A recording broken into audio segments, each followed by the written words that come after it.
Hi friends, wonderful world के episode 1 में दिखाया जाता है ये लड़की मतलब सो ह्यून खड़ी रहती है और तब तक वहाँ पर ये लड़का सो ह्यूल आता है गाड़ी से और ये लोग एकदम आमने सामने होते हैं और ये अपने सारे पुराने मेमोरीज रिकॉल कर रहे होते हैं। तब तक हम देखते हैं कि लड़का मतलब सियोन हुल आता है गाड़ी चलाकर, आगे बढ़ता है सो ह्यून को शायद धक्का देने के लिए और मारने के लिए, और यहीं पर ये सीन एंड हो जाता है। फिर सीन शिफ्ट होता है सो ह्यून के लाइफ के ऊपर। उसे कोरिया में बेस्ट ऑथर का अवार्ड मिल रहा था।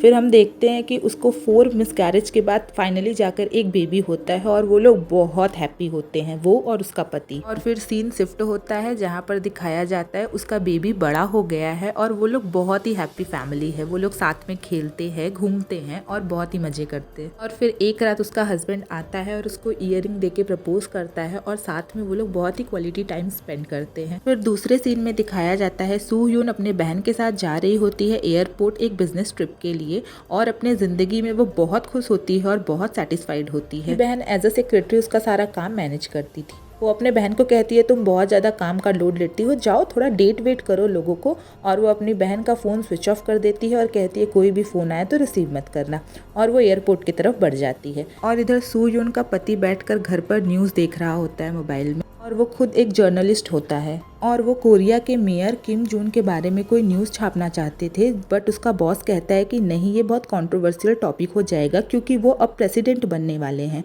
इस बात पर इन दोनों में कुछ अनबन होता है और उसका पति इस जॉब को रिजाइन कर देता है। वो घर पे बैठकर ये सब सोच रहा होता है। तब तक उसका बेटा आता है गनवू और वो अपने बेटे को किस करने लगता है, बट उसे पता चलता है कि उसका बेटे का बॉडी गर्म है, मतलब उसे फीवर है। तो वो जल्दी से अपनी वाइफ को कॉल करता है और कहता है कि बेटे की फीवर की दवा कहाँ पर है। और सू ह्यून ये सुन के घबरा जाती है। वो कहती है ज़्यादा तबीयत खराब है क्या? वो कहता है नहीं नहीं, थोड़ा सा शरीर गर्म है, तुम दवा बता दो, मैं दे देता हूँ, ठीक हो जाएगा। बट ये सब सुनकर वो काफ़ी परेशान हो जाती है और वो अपना बिजनेस ट्रिप कैंसिल करके घर की तरफ बढ़ जाती है। और जैसे ही वो एयरपोर्ट से निकलती है इस आदमी को किसी का कॉल आता है और वो भी निकल जाता है। इस आदमी को देख कर रखिए। सू ह्यून जल्दी जल्दी घर पहुँचती है तो देखती है उसका बेटा गार्डन में खेल रहा था, मतलब वो ठीक होता है। और वो कहता है कि मम्मी मुझे आपको कुछ प्रेजेंट करना है तो आप प्लीज़ अंदर जाओ, मैं कुछ बनाऊंगा। और वो अंदर चली जाती है और अपने पति से मिलती है। फिर देखते हैं कि उसका कुत्ता बहुत तेज तेज भौंक रहा होता है, तो वो लोग बाहर आते हैं तो देखते हैं उसका बेटा वहाँ पर नहीं रहता है और वो गायब रहता है। और उसके घर का मेन गेट खुला होता है, मतलब बाहर निकल गया था। और वो लोग जाकर रास्ते में उसे इधर उधर ढूंढने लगते हैं और ढूंढते ढूंढते शाम हो जाता है। दोनों पति पत्नी एकदम रोने लगते हैं। तब तक सू ह्यून एक जगह पे बैठी रहती है, उसे कुछ लोगों का आवाज आता है और पुलिस की गाड़ी देखती है। और वो जब आगे बढ़ती है तो देखती है कि वो उसका बेटा था जो कि घायल होता है और उसे बहुत सारी चोट आई रहती है। सारे आदमियों को हटाकर सू ह्यून जाती है और रोने लगती है। फिर उसे जल्दी जल्दी हॉस्पिटल लेकर जाया जाता है और उसका बेटा हॉस्पिटल में एडमिट हो जाता है। इधर सू ह्यून की बहन अपनी माँ से मिलने जाती है, तब तक उसके पास कॉल आता है। उसकी माँ और वो दोनों ही दौड़ते भागते हॉस्पिटल पहुँचते हैं। तब तक डॉक्टर उसके बेटे के रूम से निकलती है और कहती है आपके बेटे का कंडीशन बहुत सीरियस है, अपने आप को वर्स्ट के लिए तैयार रखिए। सू ह्यून का पति डॉक्टर का पैर पकड़कर रोने लगता है कि प्लीज मेरे बेटे को बचा लीजिए। सू ह्यून चुपचाप एक जगह बैठी होती है। उसकी माँ आती है और उसे देखकर रोने लगती है और कहती है कि अब हमें गनवू को गुड बाय कहने का टाइम आ गया है। और ये दोनों यहाँ पर बहुत रोते हैं। और फिर सू ह्यून जाती है अपने बेटे से मिलने और वो सारे पुराने मेमोरीज याद करती है अपने बेटे के साथ जो वो बिताई थी।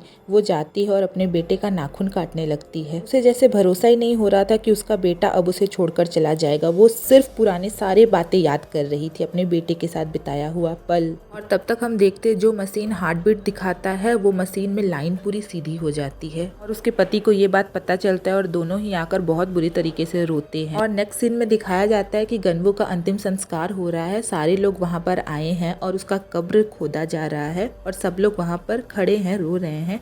बट सू ह्यून सब पुराना हुआ मेमोरी याद कर रही है अपने बेटे के साथ बिताया हुआ। और फिर वहाँ से निकलकर सू ह्यून जब अपने घर जा रही होती है जहाँ पर उसके बेटे का एक्सीडेंट होता है, वहाँ पर बहुत सारे लोग आकर मोमबत्ती, फूल और बहुत सारे टॉयज रख कर जाते हैं। वो वहाँ पर आती है तो देखकर वो पूरी टूट जाती है और फिर वह वहाँ पर बहुत रोने लगती है। और इधर पर जिस आदमी उसके बेटे को मार कर भागा था गाड़ी से, वो आदमी पकड़ लिया जाता है। इस आदमी का नाम है जिनवुन। ये वही आदमी है जब सू ह्यून एयरपोर्ट से निकली थी तो इसका सीन दिखाया गया था, इसके पास किसी का कॉल आया था। और फिर कोर्ट का सीन दिखाया जाता है जहाँ पर उस आदमी पर हिट एंड रन का केस हुआ था। उसका लॉयर भी उसको डिफेंड करता है और वो कहता है कि मतलब मैंने जानबूझकर ये सब नहीं किया है।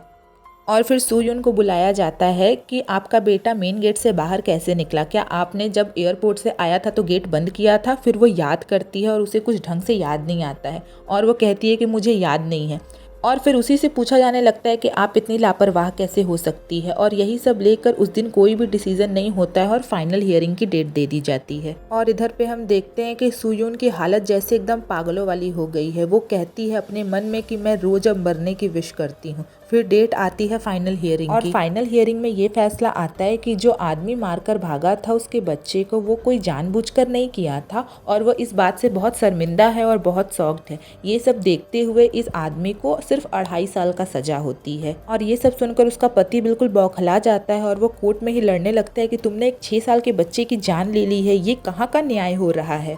और फिर अदालत यहीं पर ख़त्म होता है, सब अपने अपने जगह चले जाते हैं। और फिर उस आदमी का सीन दिखाया जाता है जो उसके बेटे को मारकर भागा था। वो किसी को कॉल करता है और कॉल करके कहता है कि जैसे आपने कहा था वैसा ही हुआ, मेरा सज़ा को सस्पेंड कर दिया गया है अभी। तो फिर जो आदमी को वो कॉल करता है वो कहता है कि कैप्टन सबका ध्यान रखता है जो उसके बोट में होते हैं। और वह हंसने लगता है ये कहकर। और फिर वो आदमी घर से निकल कर जाने लगता है, तब तक उसे पीछे से सूयुन रोकती है और वो आदमी कहता है अरे तुमने तो मुझे डरा ही दिया, तुम यहाँ पर क्यों आई हो। तो सूयुन कहती है माफ़ी मांगो। तो वो कहता है मैंने कोर्ट में मांग तो चुका है। तो वो कहती है माफ़ी मांगो मेरे बेटे से। वो कहता है पागल मत बनो, ये कार्ड लो, तुम्हें किसी भी चीज़ का ज़रूरत हो तो तुम मुझे कॉल कर लेना, ये सोचो कि तुम्हें एक अच्छा आदमी मिल गया इसी बहाने। और फिर वो जाने लगता है। सूयुन उसको फिर से कहती है कि मेरे बेटे से माफ़ी मांगो। तो वो फिर जाने लगता है और फिर जब उसे वो पकड़ती है तो वो उसे धक्का दे देता है। सूयुन बेचारी पैर पकड़ के रोती है और कहती है कि मेरे बेटे से प्लीज़ माफ़ी मांग लो। और वो आदमी इतना दुष्ट रहता है कि वो फ्रस्ट्रेट होकर कहता है कि तुम्हारे बेटे को मरना ही था तो कहीं और जाकर नहीं मर सकता था, वो मेरे कार के नीचे ही क्यों आया। ये सुन के सूयुन पूरी शॉक्ड हो जाती है और वो आदमी चला जाता है। सूयुन बैठ के वहाँ पर रोते रोते हंसने लगती है पागलों जैसे एकदम। सूयुन वहाँ से उठती है और जाकर अपनी कार में बैठती है। वो आदमी रास्ते में उसके आगे ही चल रहा था। वो कार लेकर जाती है और उसको मार देती है और हम देखते हैं कि वो आदमी मर गया है। और सूयुन कहती है यही मेरा आंसर है। यहीं पर ये एपिसोड एंड हो जाता है। ये एपिसोड बहुत सारे क्वेश्चन छोड़ कर गया है, शायद हमें इसका आंसर नेक्स्ट एपिसोड में मिलेगा। मिलते हैं नेक्स्ट एपिसोड में, तब तक के लिए बाय।